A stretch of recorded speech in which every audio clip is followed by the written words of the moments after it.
Salam saudara, kita akan membaca dan merenungkan kebenaran firman Tuhan yang terambil dari Mazmur 118. Namun sebelumnya mari kita bersatu di dalam doa. Mari kita berdoa. Tuhan, pada saat ini kami mau merenungkan kebenaran firman-Mu. Kiranya Engkau yang menolong dan menyertai, memimpin dan mengerahkan. Berkati perenungan firman ini, biarlah menjadi kemuliaan bagi nama Tuhan. Di dalam nama Yesus Kristus kami berdoa. Amin. Saudara, saya akan membaca beberapa bagian daripada firman Tuhan. Tidak semuanya karena Mazmur 118 ini cukup panjang. Jadi berharap saudara bisa membacanya lebih komplit nanti di rumah. Bersyukurlah kepada Tuhan sebab Ia baik, bahwasanya untuk selama-lamanya kasih setianya. Ayat yang kelima, dalam kesesakan aku telah berseru kepada Tuhan, Tuhan telah menjawab aku dengan memberi kelegaan. Tuhan di pihakku, aku tidak akan takut. Apakah yang dapat dilakukan manusia terhadap aku? Tuhan di pihakku, menolong aku akan memandang rendah mereka yang membenci aku. Lebih baik berlindung pada Tuhan daripada percaya kepada manusia. Lebih baik berlindung pada Tuhan daripada percaya kepada para bangsawan. Ayat yang ke-21, 22, 23. Aku bersyukur kepadamu sebab Engkau telah menjawab aku dan telah menjadi keselamatanku. Batu yang dibuang oleh tukang-tukang bangunan telah menjadi batu penjuru. Hal itu terjadi dari pihak Tuhan, suatu perbuatan ajaib di mata kita. Dan ayat yang ke-28, 29, Allahku Engkau, aku hendak bersyukur kepadamu. Allahku, aku hendak meninggikan Engkau. Bersyukurlah kepada Tuhan sebab Ia baik, bahwasanya untuk selama-lamanya kasih setianya. Nah, saudara, Mazmur 118 ini menarik sekali oleh karena memang tidak ada latar belakang, ya, seperti yang kita bisa temukan misalnya di dalam Mazmur 51 ada judulnya. Mazmur 34 ketika dikatakan di sana Daud sedang berhadapan dengan seseorang, ataupun beberapa mazmur lainnya yang memiliki judul tertentu. Nah, saudara, untuk kemudian menolong kita lebih teratur di dalam memahami bagian ini, maka saya akan mengajak kita untuk melihat bagian ini, ya, dalam 4 bagian. Ya, yang pertama, saudara, kita akan melihat struktur daripada Mazmur 118 ini. Lalu kemudian kita akan melihat apa perspektif baru dari pemazmur. Lalu kemudian kaitan Mazmur 118 ini, khususnya ayat yang ke-22, ya, dengan kisah para rasul, pasal yang keempat, ayat 11 sampai 12 yang dikutip oleh Petrus. Nah, saudara, mari kita melihat struktur daripada kitab Mazmur ini. Struktur daripada Mazmur 18 ini, saudara, bisa dibagi dalam 3 bagian. Yang pertama itu adalah panggilan untuk bersyukur. Lalu kemudian isi ucapan syukur. Dan yang berikutnya itu adalah respons. Ya, isi ucapan syukur, lalu kemudian respons. Nah, saudara, mari kita perhatikan ayat yang pertama sampai ayat yang keempat. Saudara, pada poin yang pertama ini, bahwa pemazmur sebetulnya dalam ayat yang ke-1 sampai ayat yang ke-4 itu bentuknya itu memanggil orang untuk kemudian bersyukur. Lalu kemudian panggilan untuk bersyukur ini, saudara, secara teratur itu Mazmur memberikan 3 kategori orang-orang yang kemudian bersyukur kepada Tuhan. Yang pertama, di dalam ayat yang kedua, biarlah Israel berkata, bahwasanya untuk selama-lamanya kasih setianya. Perhatikan Israel, saudara. Yang kedua, ayat yang ketiga, biarlah kaum Harun berkata, bahwasanya untuk selama-lamanya kasih setianya. Dan ayat yang keempat itu, biarlah orang yang takut akan Tuhan berkata, bahwasanya untuk selama-lamanya kasih setianya. Saudara, di poin yang sangat sederhana ini sebetulnya ingin menunjukkan kepada kita bahwa panggilan untuk bersyukur itu sebetulnya diperuntukkan kepada orang-orang yang mengalami keselamatan daripada Allah. Orang-orang yang mengalami keselamatan daripada Allah itu adalah orang-orang yang dipilih oleh Allah. Kita tahu, saudara, dari ribuan bangsa di dunia ini, maka Israel itu menjadi bangsa pilihan daripada Allah. Lalu kemudian kita tahu juga, saudara, keturunan Harun itu ditetapkan, dipilih untuk melayani secara khusus. Ya, melayani secara khusus di dalam bait Allah. Dan yang keempat itu, saudara, dikatakan orang yang takut akan Tuhan, yang kemudian akan bersyukur. 3 kategori ini sebetulnya, saudara, menegaskan kepada setiap kita bahwa untuk bersyukur, seseorang itu kemudian memilih berespons untuk bersyukur kepada Tuhan. Itu karena memang Tuhan memanggilnya untuk kemudian bersyukur. Jadi bersyukur itu sebetulnya tidak hanya sekedar tanggung jawab moral belaka, tetapi ini ekspresi bahwa aku itu berharga di mata Tuhan dan aku dipanggil, dipilih untuk bersyukur kepada Tuhan. Maka di dalamnya, saudara, kalau kita memahami bahwa kita itu dipanggil untuk bersyukur, dipilih untuk kemudian bersyukur, maka bersyukur kepada Tuhan bagi saya, bagi pengajaran ini pada akhirnya bukan soal pilihan. Kita mau bersyukur atau tidak, bukan. Tapi ini memang panggilan kita untuk kemudian bersyukur. Nah, saudara, kita tahu bahwa di dalam Roma pasal yang ketiga itu jelas sekali tidak ada orang yang mencari Tuhan. Tidak ada orang yang kemudian berakal budi. Tidak ada orang yang kemudian mencari Allah. Apalagi bersyukur kepada Tuhan. Maka sekali lagi, bahwa orang yang bersyukur kepada Tuhan itu adalah orang yang mengalami kasih karunia daripada Tuhan. Saudara, seorang penafsir mengatakan begini, bahwa tidak terpungkiri bahwa mereka yang dipilih untuk diselamatkan adalah orang-orang yang pertama yang akan menikmati kesetiaan, kebaikan, kemurahan, dan perjanjian Tuhan. Itu sebabnya kita wajib bersyukur dalam bagian itu. Ini yang saya katakan tadi, saudara, bahwa ketika kemudian kita dipanggil untuk bersyukur, diberi anugerah oleh Allah, jangan jumawa, jangan merasa diri bahwa penyembahan itu adalah sebuah pilihan dari kita. Tidak ada ruang, ya, tidak ada ruang bagi pilihan tawar-menawar dalam penyembahan. Dan bersyukur itu bentuk penyembahan kepada Allah. Saudara, lalu kemudian kita masuk pada bagian berikutnya, yaitu isi ucapan syukur.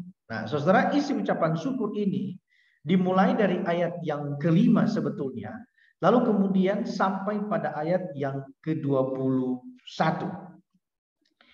Nah, di dalam ayat 5 itu, saudara, 5 sampai ayat yang ke-9 itu pemazmur bicara tentang siapa Allah. Ya, pemazmur bicara tentang siapa Allah. Siapa Allah di dalam bagian ini? Yaitu penolong. Dia yang menjawab pemazmur, dia yang memberi kelegaan, dan juga dia yang menolong, ya, dalam ayat yang ke-7, dan tempat perlindungan daripada pemazmur.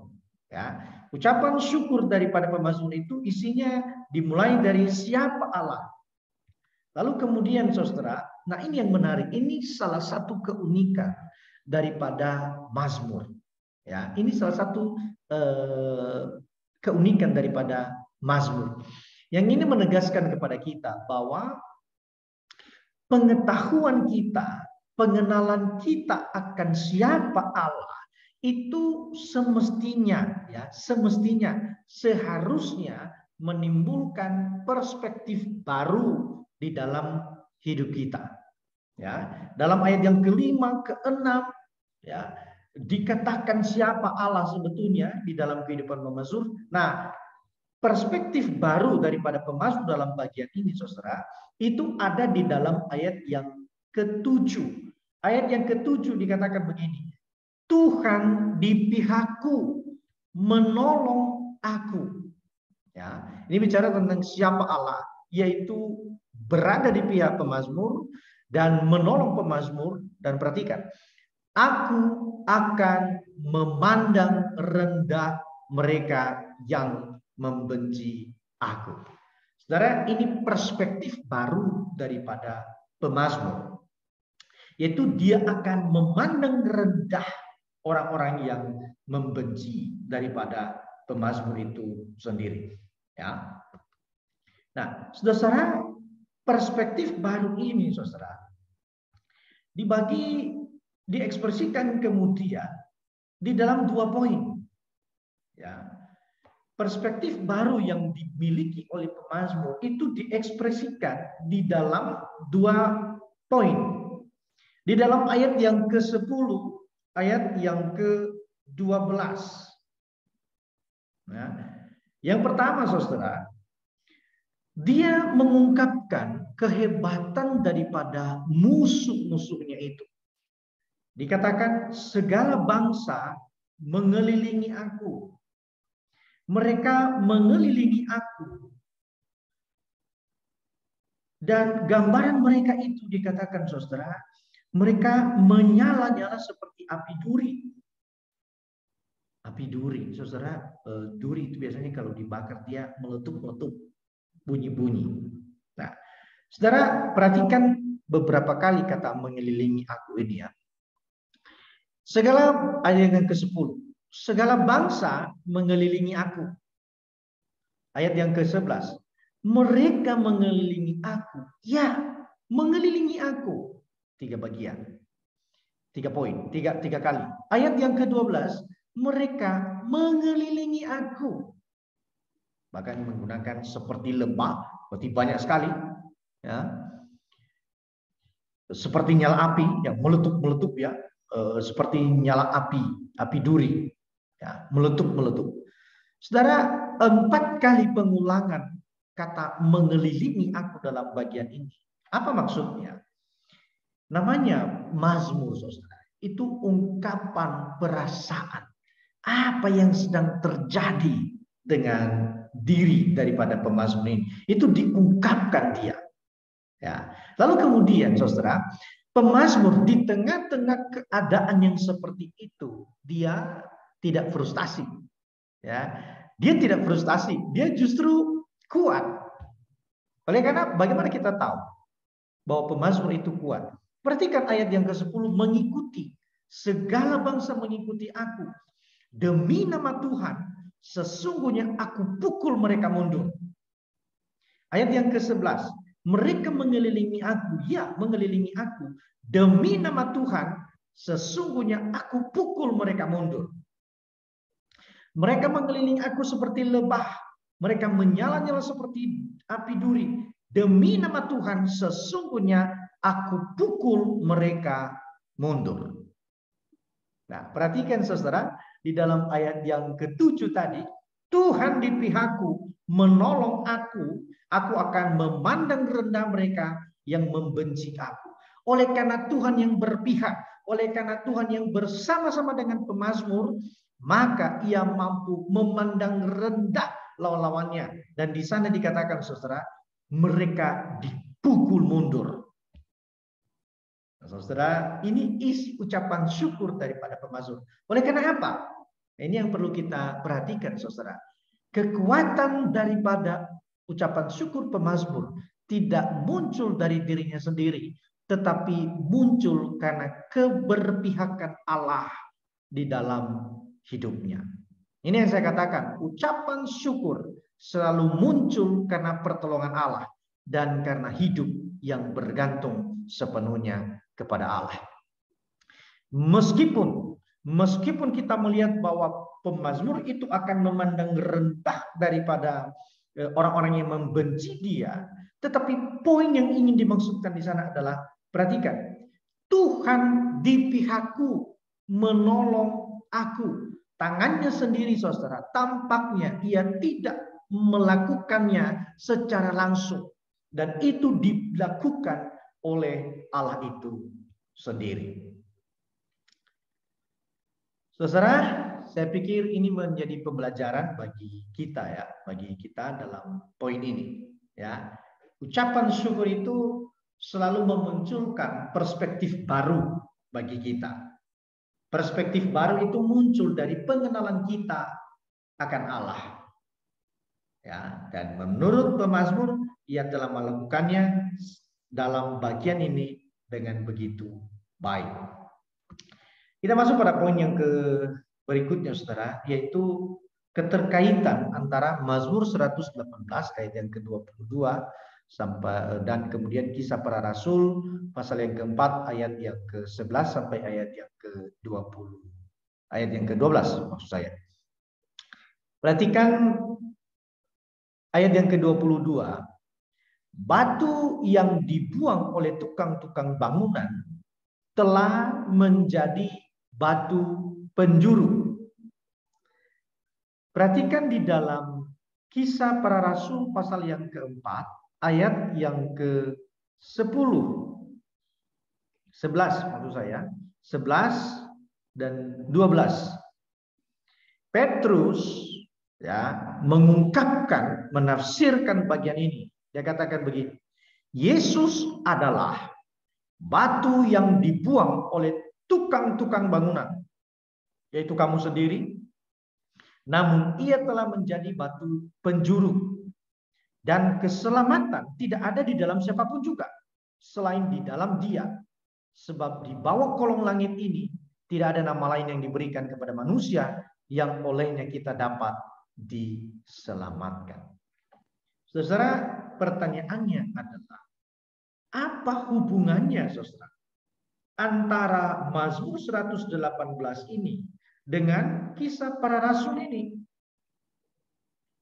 Karena konteks ini bicara tentang bagaimana kemudian pemazmur ya mengalami kesulitan, bagaimana pemazmur mengalami ancaman. Bahkan tadi diekspresikan di dalam ayat yang ke-10, segala bangsa itu mengelilingi dia, ya, mengelilingi dia itu dengan hebat, dan gambaran mereka itu seperti lebah, seperti api duri. Ya, lalu kemudian di dalam ayat yang ke-13 juga dia ditolak dengan hebat sekali sampai jatuh. Apa keterkaitannya, saudara? Ya. Nah, saudara, kalau kemudian kita mencoba berefleksi ya, sebetulnya pergumulan apa yang paling hebat di dalam hidup kita ini? Pergumulan apa yang paling top, yang paling kuat kita rasakan? Saudara, tiada lain daripada pergumulan karena dosa. Dari mana datang pertolongan kita ketika dosa itu menghimpit kehidupan kita? Saudara, dalam ayat yang ke-23, perhatikan, hal itu terjadi dari pihak Tuhan. Suatu perbuatan ajaib di mata kita. Kristus yang ditolak, Kristus yang dihina, Kristus yang dianggap sebagai bagian yang tidak berguna, di pihak Tuhan justru dibalik menjadi sesuatu, menjadi batu penjuru yang menyatukan, yang menopang sebuah bangunan. Dan itu adalah Kristus Yesus. Dalam ayat yang ke-12 tadi, tidak ada nama yang diberikan yang dalam namanya itu mengandung keselamatan kecuali di dalam Yesus Kristus. Saudara, ini bukan karena kekuatan kita. Ini bukan karena kehebatan kita. Ini bukan karena kelayakan kita. Ayat yang ke-23 dikatakan bahwa itu datang daripada pihak Tuhan untuk menyelamatkan, untuk menolong, dan untuk memberkati setiap kita. Saudara, apa yang kemudian menjadi respons kita setelah kita tahu bahwa keselamatan itu datang daripada pihak Tuhan, datang daripada Allah? Ayat yang ke-28. Allahku engkau, aku hendak bersyukur kepadamu. Allahku, aku hendak meninggikan engkau. Bersyukur kepada Tuhan sebab Ia baik, bahwasanya untuk selama-lamanya kasih setianya. Saudara, 4 poin, 4 bagian yang kita mendapatkan pembelajaran dari struktur daripada Mazmur. Lalu kemudian isi daripada Mazmur itu, saudara, ini perspektif yang baru, keterkaitan Mazmur ini, saudara, dengan kisah para rasul.